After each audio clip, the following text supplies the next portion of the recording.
Sherlock Holmes. The Adventure of the Three Gables. By Arthur Conan Doyle.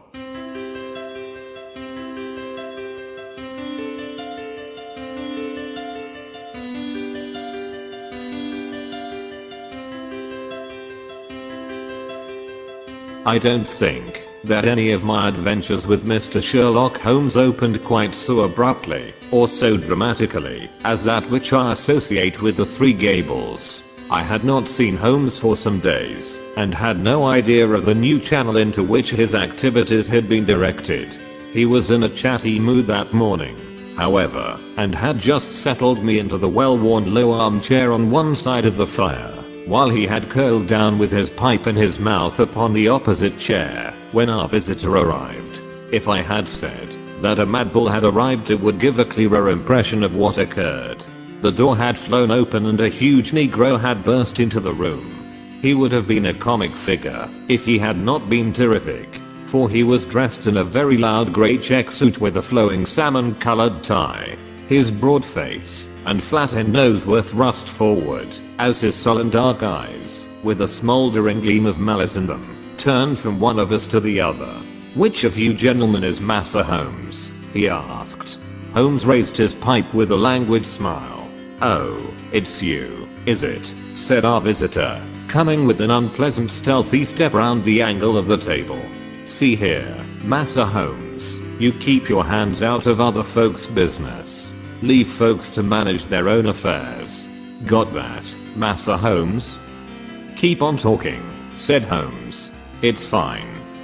"Oh, it's fine, is it?" growled the savage. "It won't be so damn fine if I have to trim you up a bit. I've handled your kind before now, and they didn't look fine when I was through with them. Look at that, Massa Holmes." He swung a huge knotted lump of a fist under my friend's nose. Holmes examined it closely with an air of great interest. "Were you born so?" he asked. "Or did it come by degrees?" It may have been the icy coolness of my friend, or it may have been the slight clatter which I made as I picked up the poker. In any case, our visitor's manner became less flamboyant. "Well, I've given you fair warning," said he. "I've a friend that's interested out Harrow way, you know what I'm meaning, and he don't intend to have no buttin' in by you. Got that? You ain't the law, and I ain't the law either, and if you come in I'll be on hand also. Don't you forget it." "I've wanted to meet you for some time," said Holmes. "I won't ask you to sit down, for I don't like the smell of you, but aren't you Steve Dixie, the bruiser?" "That's my name, Massa Holmes, and you'll get put through it for sure if you give me any lip." "It is certainly the last thing you need," said Holmes, staring at our visitor's hideous mouth. "But it was the killing of young Perkins outside the Holborn bar. What, you're not going?" The Negro had sprung back, and his face was leaden. "I won't listen to no such talk," said he. "What have I to do with this Air Perkins, Massa Holmes? I was trainin' at the Bull Ring in Birmingham when this boy done gone get into trouble." "Yes, you'll tell the magistrate about it, Steve," said Holmes. "I've been watching you and Barney Stockdale, so help me the Lord. Massa Holmes, that's enough. Get out of it. I'll pick you up when I want you." "Good morning, Massa Holmes. I hope there ain't no hard feelings about this visit." "There will be, unless you tell me who sent you." "Why, there ain't no secret about that, Massa Holmes. It was that same gentleman that you have just done gone mention." "And who set him onto it?" "S'elp me, I don't know, Massa Holmes. He just say, 'Steve, you go see Mr. Holmes and tell him his life ain't safe if he go down Harrow way.' That's the whole truth." Without waiting for any further questioning, our visitor bolted out of the room almost as precipitately as he had entered. Holmes knocked out the ashes of his pipe with a quiet chuckle. "I'm glad you were not forced to break his woolly head, Watson. I observed your maneuvers with the poker, but he is really rather a harmless fellow, a great muscular, foolish, blustering baby, and easily cowed, as you have seen. He is one of the Spencer John gang, and has taken part in some dirty work of late which I may clear up when I have time. His immediate principal, Barney, is a more astute person. They specialize in assaults, intimidation, and the like. What I want to know is, who is at the back of them on this particular occasion? But why do they want to intimidate you? It is this Harrow-Weald case. It decides me to look into the matter, for if it is worth anyone's while to take so much trouble, there must be something in it. But what is it? I was going to tell you when we had this comic interlude. Here is Mrs. Maberla's note. If you care to come with me, we will wire her and go out at once. Dear Mr. Sherlock Holmes, I read, I have had a succession of strange incidents occur to me in connection with this house, and I should much value your advice. You would find me at home any time tomorrow. The house is within a short walk of the Weald station. I believe that my late husband, Mortimer Maberly, was one of your early clients. Yours faithfully, Mary Maberly. The address was the 3 Gables, Harrow-Weald. So that's that, said Holmes. And now, if you can spare the time, Watson, we will get upon our way. A short railway journey, and a shorter drive, brought us to the house, a brick and timber villa, standing in its own acre of undeveloped grassland. 3 small projections above the upper windows made a feeble attempt to justify its name. Behind was a grove of melancholy, half-grown pines, and the whole aspect of the place was poor and depressing. Nonetheless, we found the house to be well furnished, and the lady who received us was a most engaging elderly person, who bore every mark of refinement and culture. I remember your husband well, madam, said Holmes, though it is some years since he used my services in some trifling matter. Probably you would be more familiar with the name of my son Douglas. Holmes looked at her with great interest. Dear me, are you the mother of Douglas Maberly? I knew him slightly, but of course all London knew him. What a magnificent creature he was. Where is he now? Dead, Mr. Holmes, dead. He was attaché at Rome, and he died there of pneumonia last month. I'm sorry, one could not connect death with such a man. I have never known anyone so vitally alive. He lived intensely, every fiber of him. Too intensely, Mr. Holmes. That was the ruin of him. You remember him as he was debonair and splendid. You did not see the moody, morose, brooding creature into which he developed. His heart was broken. In a single month I seemed to see my gallant boy turn into a worn-out, cynical man. A love affair, a woman. Or a fiend. Well, it was not to talk of my poor lad that I asked you to come, Mr. Holmes. Dry Watson and I are at your service. There have been some very strange happenings.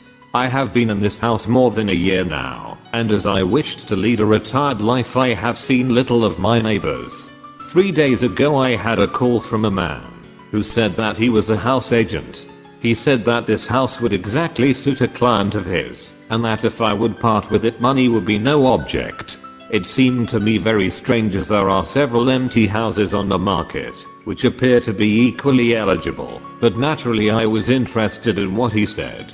I therefore named a price which was £500 more than I gave. He at once closed with the offer, but added that his client desired to buy the furniture as well, and would I put a price upon it. Some of this furniture is from my old home, and it is, as you see, very good, so that I named a good round sum. To this also he at once agreed. I had always wanted to travel, and the bargain was so good a one that it really seemed that I should be my own mistress for the rest of my life. Yesterday the man arrived with the agreement all drawn out. Luckily I showed it to Mr. Sutro, my lawyer, who lives in Harrow. He said to me, "This is a very strange document. Are you aware that, if you sign it, you could not legally take anything out of the house, not even your own private possessions?" When the man came again in the evening I pointed this out, and I said that I meant only to sell the furniture. "No, everything," said he. "But my clothes? My jewels? Well, Well, some concession might be made for your personal effects. But nothing shall go out of the house unchecked. My client is a very liberal man, but he has his fads and his own way of doing things. It is everything or nothing with him. Then it must be nothing, said I, and there the matter was left. But the whole thing seemed to me to be so unusual that I thought here we had a very extraordinary interruption. Holmes raised his hand for silence. Then he strode across the room, flung open the door, and dragged in a great gaunt woman whom he had seized by the shoulder. She entered with ungainly struggle like some huge awkward chicken, torn, squawking, out of its coop. "Leave me alone. What are you a doing of?" she screeched. "Why, Susan, what is this?" "Well, ma'am, I was coming in to ask if the visitors were staying for lunch when this man jumped out at me. I have been listening to her for the last 5 minutes, but did not wish to interrupt your most interesting narrative. Just a little wheezy, Susan, are you not? You breathe too heavily for that kind of work." Susan turned a sulky but amazed face upon her captor. "Who be you, anyhow, and what right have you a pulling me about like this?" "It was merely that I wished to ask a question in your presence. Did you, Mrs. Maberly, mention to anyone that you were going to write to me and consult me?" "No, Mr. Holmes, I did not." "Who posted your letter?" "Susan did." "Exactly. Now, Susan, to whom was it that you wrote or sent a message to say that your mistress was asking advice from me?" "It's a lie. I sent no message." "Now, Susan, wheezy people may not live long, you know. It's a wicked thing to tell fibs. Whom did you tell?" "Susan," cried her mistress, "I believe you are a bad, treacherous woman. I remember now that I saw you speaking to someone over the hedge." "That was my own business," said the woman sullenly. "Suppose I tell you that it was Barney Stockdale to whom you spoke," said Holmes. "Well, if you know, what do you want to ask for?" "I was not sure, but I know now." "Well now, Susan, it will be worth £10 to you if you will tell me who is at the back of Barney." "Someone that could lay down £1,000 for every 10 you have in the world." "So, a rich man?" "No, you smiled, a rich woman. Now we have got so far, you may as well give the name and earn the tenner." "I'll see you in hell first." "Oh, Susan. Language. I'm clearing out of here. I've had enough of you all. I'll send for my box tomorrow." She flounced for the door. "Goodbye, Susan. Paregoric is the stuff. Now," he continued, turning suddenly from lively to severe, when the door had closed behind the flushed and angry woman, "this gang means business. Look how close they play the game. Your letter to me had the 10p 1000 postmark. And yet Susan passes the word to Barney. Barney has time to go to his employer and get instructions. He or she." I inclined to the latter from Susan's grin, when she thought I had blundered, "forms a plan. Black Steve is called in, and I'm warned off by 11 o'clock next morning. That's quick work, you know." "But what do they want?" "Yes, that's the question. Who had the house before you?" "A retired sea captain called Ferguson." "Anything remarkable about him?" "Not that ever I heard of." "I was wondering whether he could have buried something. Of course, when people bury treasure nowadays they do it in the post office bank. But there are always some lunatics about. It would be a dull world without them. At first I thought of some buried valuable. But why, in that case, should they want your furniture? You don't happen to have a Raphael or a First Folio Shakespeare without knowing it?" "No, I don't think I have anything rarer than a Crown Derby tea set." "That would hardly justify all this mystery. Besides, why should they not openly state what they want? If they covet your tea set, they can surely offer a price for it without buying you out, lock, stock, and barrel. No, as I read it, there is something which you do not know that you have, and which you would not give up if you did know." "That is how I read it," said I. Dry Watson agrees, so that settles it. Well, Mr. Holmes, what can it be? Let us see whether by this purely mental analysis we can get it to a finer point. You have been in this house a year. Nearly 2. All the better. During this long period no one wants anything from you. Now suddenly within 3 or 4 days you have urgent demands. What would you gather from that? It can only mean, said I, that the object, whatever it may be, has only just come into the house. Settled once again, said Holmes. Now, Mrs. Maberly, has any object just arrived? No, I have bought nothing new this year. Indeed. That is very remarkable. Well, I think we had best let matters develop a little further until we have clearer data. Is that lawyer of yours a capable man? Mr. Sutro is most capable. Have you another maid, or was the fair Susan, who has just banged your front door, alone? I have a young girl. Try and get Sutro to spend a night or 2 in the house. You might possibly want protection. Against whom? Who knows? The matter is certainly obscure. If I can't find what they're after, I must approach the matter from the other end and try to get at the principle. Did this house agent man give any address? Simply his card and occupation. Haynes Johnson, auctioneer, and valuer. I don't think we shall find him in the directory. Honest businessmen don't conceal their place of business. Well, you will let me know any fresh development. I have taken up your case, and you may rely upon it that I shall see it through. As we passed through the hall, Holmes's eyes, which missed nothing, lighted upon several trunks and cases which were piled in a corner. The labels shone out upon them. Milano. Lucerne. These are from Italy. They are poor Dalgas's things. You have not unpacked them? How long have you had them? They arrived last week. But you said why? Surely this might be the missing link. How do we know that there is not something of value there? There could not possibly be, Mr. Holmes. Poor Douglas had only his pay and a small annuity. What could he have of value? Holmes was lost in thought. Delay no longer, Mrs. Maberly, he said at last. Have these things taken upstairs to your bedroom. Examine them as soon as possible, and see what they contain. I will come tomorrow, and hear your report. It was quite evident that the Three Gables was under very close surveillance, for as we came round the high hedge at the end of the lane there was the Negro prize fighter standing in the shadow. We came on him quite suddenly, and a grim and menacing figure he looked in that lonely place. Holmes clapped his hand to his pocket. Looking for your gun, Massa Holmes? No, for my senpetl, Steve. You are funny, Massa Holmes, ain't you? It won't be funny for you, Steve, if I get after you. I gave you fair warning this morning. Well, Massa Holmes, I done gone. Think over what you said, and I don't want no more talk about that affair of Massa Perkins. Suppose I can help you, Massa Holmes.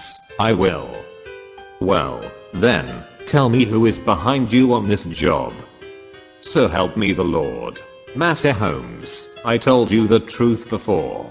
I don't know. My boss Barney gives me orders and that's all. Well, just bear in mind, Steve, that the lady in that house, and everything under that roof, is under my protection. Don't forget it. Alright, Massa Holmes. I'll remember. I've got him thoroughly frightened for his own skin, Watson, Holmes remarked as we walked on. I think he would double-cross his employer if he knew who he was. It was lucky I had some knowledge of the Spencer John crowd, and that Steve was one of them. Now, Watson, this is a case for Langdale Pike, and I'm going to see him now. When I get back I may be clearer in the matter. I saw no more of Holmes during the day, but I could well imagine how he spent it, for Langdale Pike was his human book of reference upon all matters of social scandal. This strange languid creature spent his waking hours in the bow window of a street, James's Street Club, and was the receiving station as well as the transmitter for all the gossip of the metropolis. He made, it was said, a 4-figure income by the paragraphs which he contributed every week to the garbage papers which cater to an inquisitive public. If ever, far down in the turbid depths of London life, there was some strange swirl already, it was marked with automatic exactness by this human dial upon the surface. Holmes discreetly helped Langdale to knowledge, and on occasion, was helped in turn.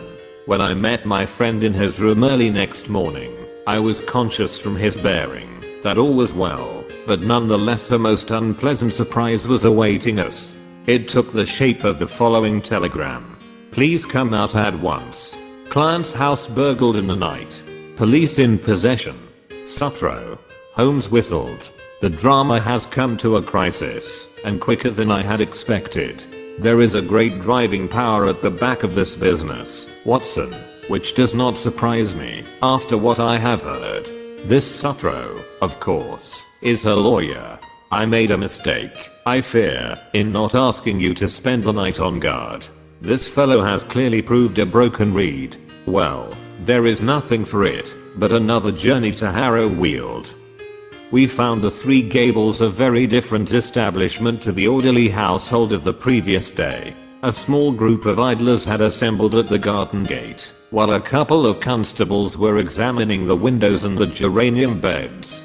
Within we met a grey old gentleman, who introduced himself as the lawyer, together with a bustling, rubicund inspector, who greeted Holmes as an old friend. Well, Mr. Holmes, no chance for you in this case, I'm afraid. Just a common, ordinary burglary, and well within the capacity of the poor old police. No experts need apply. I'm sure the case is in very good hands, said Holmes. Merely a common burglary, you say? Quite so. We know pretty well who the men are, and where to find them.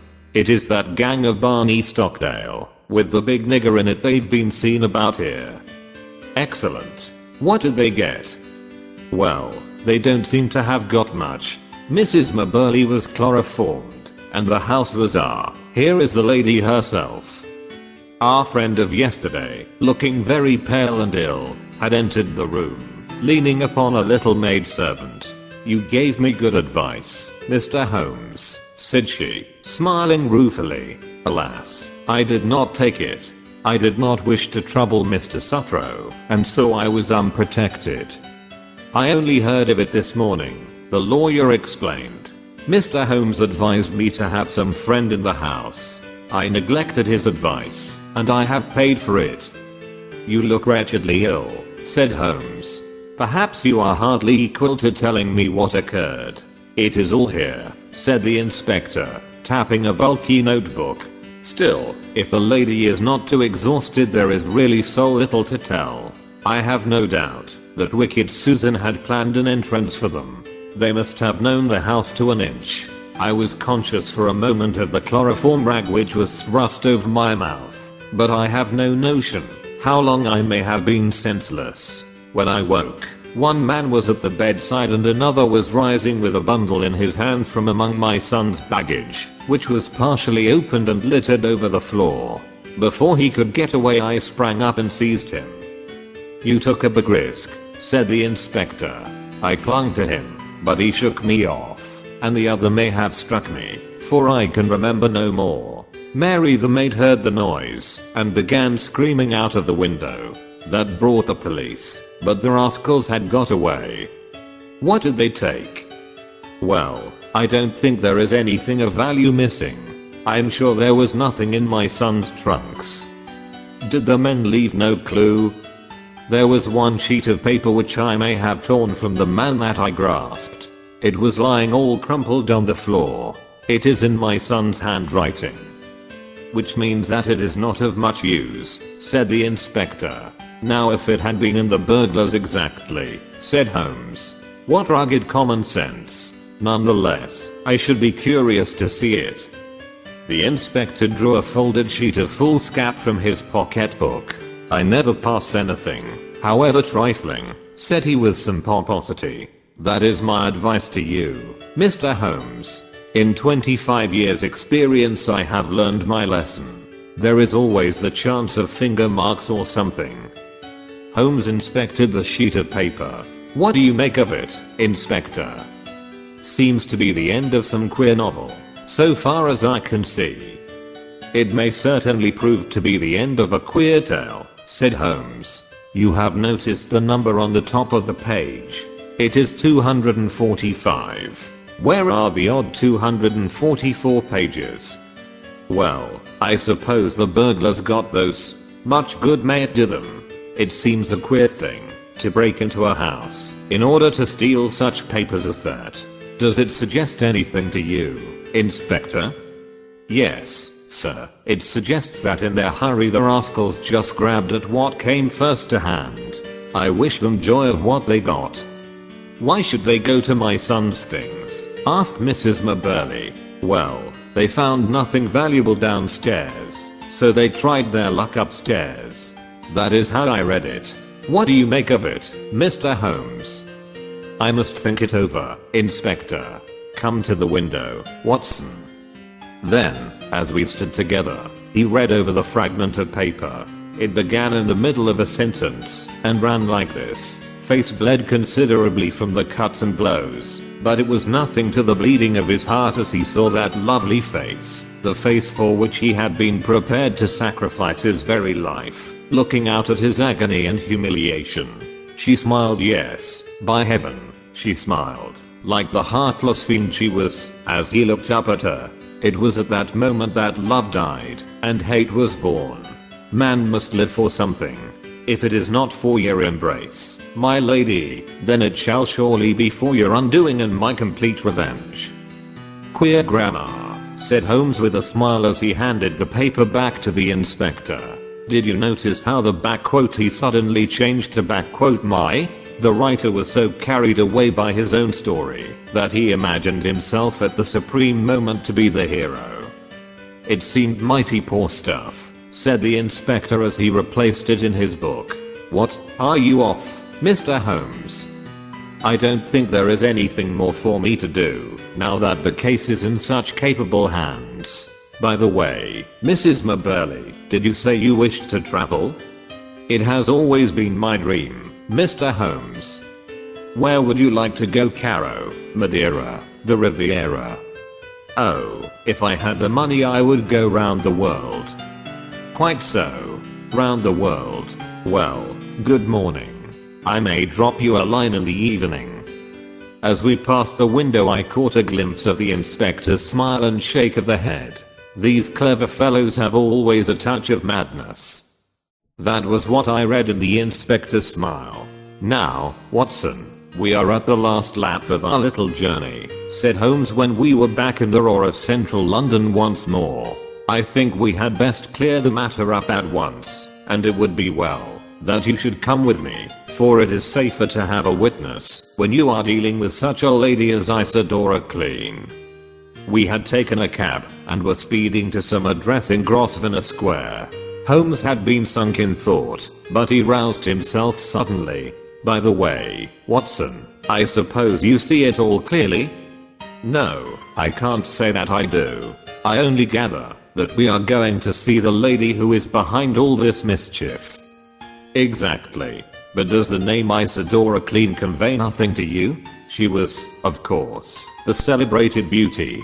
There was never a woman to touch her. She is pure Spanish, the real blood of the masterful conquistadors, and her people have been leaders in Pernambuco for generations. She married the aged German sugar king, Clean, and presently found herself the richest as well as the most lovely widow upon earth. Then there was an interval of adventure, when she pleased her own tastes. She had several lovers, and Douglas Maberly, one of the most striking men in London, was one of them. It was by all accounts more than an adventure with him. He was not a society butterfly, but a strong proud man who gave and expected all. But she is the Beldame Sans Mercy of fiction. When her caprice is satisfied the matter is ended, and if the other party in the matter can't take her word for it, she knows how to bring it home to him. Then that was his own story. You are piecing it together now. I hear that she is about to marry the young Duke of Lomond, who might almost be her son. His Grace's mom might overlook the age, but a big scandal would be a different matter, so it is imperative here we are. It was one of the finest corner houses of the West End. A machine-like footman took up our cards, and returned with word that the lady was not at home. Then we shall wait until she is, said Holmes cheerfully. The machine broke down. Not at home means, not at home to you, said the footman. But, Holmes answered, that means that we shall not have to wait. Kindly give this note to your mistress. He scribbled 3 or 4 words upon a sheet of his notebook, folded it, and handed it to the man. What did you say, Holmes? I asked. I simply wrote, shall I be the police, then? I think that should pass us in. It did with amazing celerity. A minute later we were in an Arabian Nights drawing room, vast and wonderful, in a half gloom, picked out with an occasional pink electric light. The lady had come, I felt, to that time of life when even the proudest beauty finds the half-light more welcome. She rose from a settee as we entered, tall, queenly, a perfect figure, a lovely mask-like face, with 2 wonderful Spanish eyes which looked murder at us both. What is this intrusion and this insulting message? She asked, holding up the slip of paper. I need not explain, madam. I have too much respect for your intelligence to do so, though I confess that intelligence has been surprisingly at fault of late. How so, sir? By supposing that your hired bullies could frighten me from my work. Surely no man would take up my profession if it were not that danger attracts him. It was you, then, who forced me to examine the case of young Maberly. I have no idea what you are talking about. What have I to do with hired bullies? Holmes turned away wearily. Yes, I have underrated your intelligence. Well, good afternoon. Stop. Where are you going? To Scotland Yard. We had not got halfway to the door before she had overtaken us and was holding his arm. She had turned in a moment from steel to velvet. Come and sit down, gentlemen. Let us talk this matter over. I feel that I may be frank with you, Mr. Holmes. You have the feelings of a gentleman. How quick a woman's instinct is to find it out. I will treat you as a friend. I cannot promise to reciprocate, madam. I'm not the law, but I represent justice so far as my feeble powers go. I'm ready to listen, and then I will tell you how I will act. No doubt it was foolish of me to threaten a brave man like yourself. What was really foolish, madam, is that you have placed yourself in the power of a band of rascals who may blackmail or give you away. No, I'm not so simple. Since I have promised to be frank, I may say that no one, save Barney Stockdale and Susan, his wife, have the least idea who their employer is. As to them, well, it is not the first. She smiled and nodded with a charming coquettish intimacy. I see. You've tested them before. They are good hounds who run silent. Such hounds have a way sooner or later of biting the hand that feeds them. They will be arrested for this burglary. The police are already after them. They will take what comes to them. That is what they are paid for. I shall not appear in the matter unless I bring you into it. No, you would not. You are a gentleman. It is a woman's secret. In the first place, you must give back this manuscript. She broke into a ripple of laughter and walked to the fireplace. There was a calcined mass which she broke up with the poker. Shall I give this back? She asked. So roguish and exquisite did she look as she stood before us with a challenging smile, that I felt of all Holmes's criminals this was the one whom he would find it hardest to face. However, he was immune from sentiment. That seals your fate, he said coldly. You are very prompt in your actions, madam, but you have overdone it on this occasion. She threw the poker down with a clatter. How hard you are, she cried. May I tell you the whole story? I fancy I could tell it to you. But you must look at it with my eyes, Mr. Holmes. You must realize it from the point of view of a woman who sees all her life's ambition about to be ruined at the last moment. Is such a woman to be blamed if she protects herself? The original sin was yours. Yes, I admit it. He was a dear boy, Douglas, but it so chanced that he could not fit into my plans. He wanted marriage, Mr. Holmes, with a penniless commoner. Nothing less would serve him. Then he became pertinacious. Because I had given, he seemed to think that I still must give, and to him only. It was intolerable. At last I had to make him realize it. By hiring ruffians to beat him under your own window. You do indeed seem to know everything. Well, it is true. Barney and the boys drove him away, and were, I admit, a little rough in doing so. But what did he do then? Could I have believed that a gentleman would do such an act? He wrote a book in which he described his own story. I, of course, was the wolf, he the lamb. It was all there, under different names, of course, but who in all London would have failed to recognize it? What do you say to that, Mr. Holmes? Well, he was within his rights. It was as if the air of Italy had got into his blood, and brought with it the old cruel Italian spirit. He wrote to me, and sent me a copy of his book, that I might have the torture of anticipation. There were 2 copies. He said one for me, one for his publisher. How did you know the publishers had not reached him? I knew who his publisher was. It is not his only novel, you know. I found out that he had not heard from Italy. Then came Douglas's sudden death. So long as that other manuscript was in the world, there was no safety for me. Of course, it must be among his effects, and these would be returned to his mother. I set the gang at work. One of them got into the house as servant. I wanted to do the thing honestly. I really and truly did. I was ready to buy the house and everything in it. I offered any price she cared to ask. I only tried the other way when everything else had failed. Now, Mr. Holmes, granting that I was too hard on Douglas and, God knows, I'm sorry for it, what else could I do with my whole future at stake? Sherlock Holmes shrugged his shoulders. Well, said he, I suppose I shall have to compound a felony as usual. How much does it cost to go round the world in first class style? The lady stared in amazement. Could it be done on £5,000? Well, I should think so, indeed. Very good. I think you will sign me a check for that, and I will see that it comes to Mrs. Maberly. You owe her a little change of air. Meantime, lady, he wagged a cautionary forefinger, have a care. Have a care. You can't play with edge tools forever without cutting those dainty hands.